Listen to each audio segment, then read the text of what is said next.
Digital recording studio Chanpatia.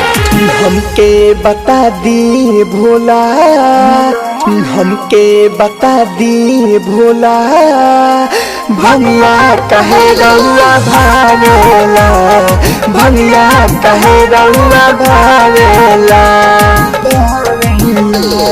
हमके बता दी भोला, भैया कहे रउआ भावेला, भैया कहे रउआ भावेला।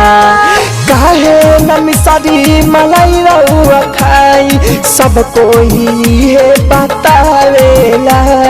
हमके बता दिए भोला, भैया कहे रउआ भावेला, भैया कहे रउआ भावेला।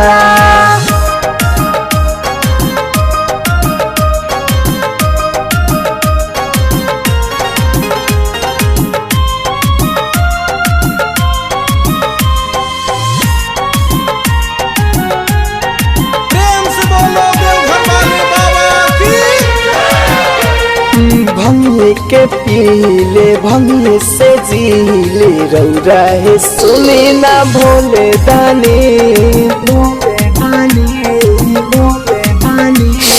भंगे के पीले भंगे से जीले रउरा है सुनी ना भोले दानी। कौन बनाता न चले ला पाता, सब कोई भंगे चढ़ावेला।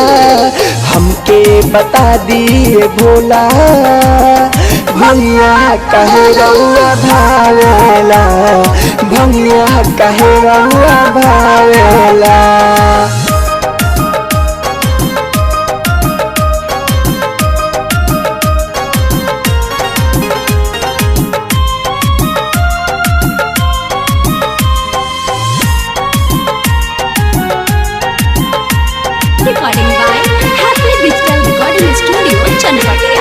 बन के कावरिया हो देवघर नगरिया हो, आइल बा सारा जमाना जी, जमाना जी, जमाना जी।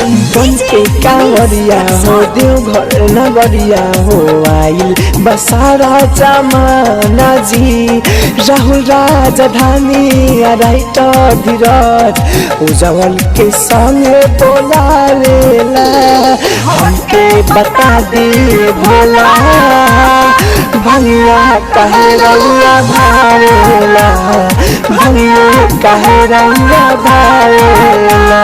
हैप्पी डिजिटल रिकॉर्डिंग स्टूडियो सावु विवाह भवन के पीछे वार्ड संख्या 6 चनपटिया।